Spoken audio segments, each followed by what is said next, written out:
Who should pay the water bill in your Section 8 properties?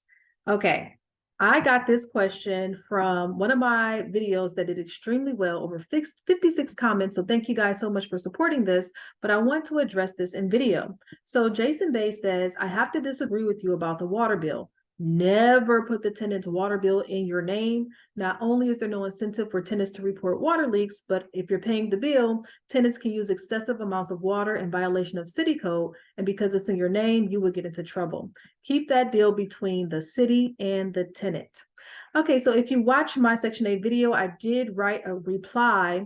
But after I thought about it, I had a lot more reasons and a lot less time to actually write it all in here. So my response was simple. I see your point. It makes sense in theory. I think like anything else, it looks much different in practice. A big learning curve from what sounds good to what actual experience teaches us. In any investment strategy, we have to consider the local real estate culture and laws. In this particular city, if the water is shut off, then I lose my right to evict. Also, this city's water department has the authority to place a lien on the property for unpaid water bills. No thanks. There's just no way I would take the risk of a lien on my property based on the tenant's payment. And I have learned the hard way that some tenants are very savvy about the eviction process. I don't ever want to be in a position where I cannot evict over something as simple as a water shutoff. If it's to the point where a tenant will have their own water shut off just to avoid eviction, it's past time for them to go. Besides, Section 8 pays you extra when you pay the water, so there's no extra cost for the landlord, thus there's no incentive to have the tenant pay. So I want to expand on this if you need more information outside of that. And I want to talk about the 5 reasons here. So obviously the biggest reason is the lien, right?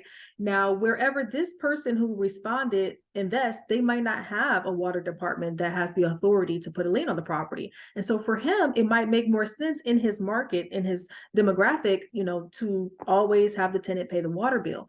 But in this particular area, they definitely will put a lien on the property if the water goes unpaid. And also, I know this because I have another business where I buy properties subject to, and I also wholesale. And so a lot of my lead generation comes from people who have water bill liens that they can no longer afford. And I'll just subject to take over those liens and become the owner of the property. Or I'll reach out to them so I can wholesale their property at a deep, deep discount because I know they're more motivated to sell with having that water lien on their property. So the number one reason, right, in this area why I would never let the tenant be in charge of the water is because I don't want them to be in charge of a lien being on my property or not. That's how I make my money. I can't have a lien on my property. Okay. Number 2, in this particular area, the real estate laws say I cannot evict if the water is shut off, because that means I have not done my job as a landlord in giving them a habitable place to rent. So they could stop paying rent, they can tear my house up, and when we go to court, the judge finds out the water's not on, it's going to put me in a big pickle where I can't evict when I need to. So that's another reason why. And think about this too, guys. A lot of tenants know this, right? Especially if you're a new landlord, the tenants have been in rentals forever, right? You may have only owned 5 or 6 of them. So they know the laws a lot better than you do, especially the ones who've gone through the eviction process before. So there's been some instances in my experience, and I've done this a lot, in my experience where they'll use what they know, not all, because I love my Section 8 tenants. I love all of my tenants, but they know the law better than you. So they know, well, if I'm in charge of the water bill and I don't want to pay my rent, or Ashley's getting on my nerves and I'm sick of her and I'm gonna teach her a lesson, they will purposely not pay the water bill so that I'm in a bad situation in terms of not being able to evict them and not being able to collect any past due rent from them. So that's number 2. Number 3, the tenant and Section 8 can withhold rent if you're not providing a habitable space, because the contract, the lease says that that is what my job is. And so it's not that they won't pay the rent. The law in this particular area says that the rent will go to an escrow account until I'm able to, fix whatever I needed to fix to make it habitable.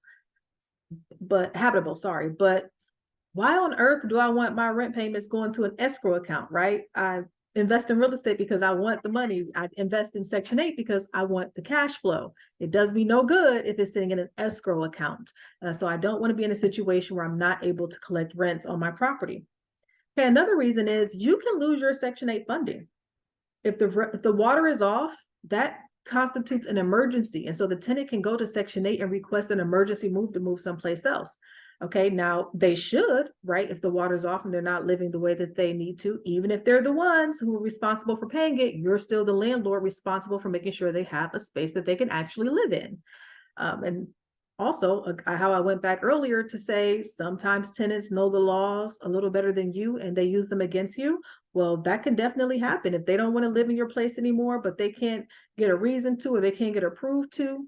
Boom, get the water shut off, and now they have every reason to request an emergency move out to leave your property, and that leaves you stranded. Okay, another thing is the house will not pass inspection without water. So when your inspection comes up, you have an annual inspection, and the tenant can request an inspection at any time, technically. But anyway, you won't pass Section 8, and you will no longer get that Section 8 money, but the tenant can still stay there. And you're going to be in a situation where you have a tenant living in your property for free, and Section 8 has withdrawn their funding from you because you don't have the water on. Again, because you didn't pass the inspection. Okay, so just be very careful about reading through the comments on my videos. I know people want to be helpful, but I think it's just important to understand the culture and the laws of the local real estate authorities in your area, because I'm sure he just put that to be helpful, to make sure, you know, to show what he knew. But this is why you need to make sure you have a mentor like me who can kind of guide you through hearing a lot of things. And I'm grateful that he commented too, to try to help others, because that's what we're here to do. And finally, if you didn't know this, Section 8 will pay you extra if you're paying some of the utilities or if you're providing some of the appliances. And so they do pay me extra money for paying the water bill, which is great. So for me, there's really no incentive to have the tenant pay it because Section 8 is already reimbursing me a certain amount of money every month since I'm paying the water bill. So in my very experienced expert opinion, you want to be in charge of the water, okay? Because it is a big deal if they're off. It's not like the light bill. It's not like the heat. The water is serious, and it really will constitute some emergencies and just a domino effect in terms of your real estate investing experience. Okay, hey guys, keep the questions coming, keep the comments coming. Again, I want to make sure that I thank Mr. Jason Bay for sharing his experience because we all work together as a community here in real estate investing. There's not a lot of us, and I'm grateful that he, you know, added his opinion to it. But I just wanted to come and clarify my expertise and what I am going to suggest for anyone who works with me or reaches out to me for any advice on Section 8. Okay, again, keep those questions coming. I'm loving this. Apparently the Section 8 is a hot spot right now. So as long as you guys have questions, I'm going to continue to come on and address them. And if you'd like to work with me, of course, check out my Calendly link in the description. You can also follow me on Facebook or here on YouTube. I'd love to be with you, and I definitely love to coach and mentor you through your real estate journey. Have a good one, guys.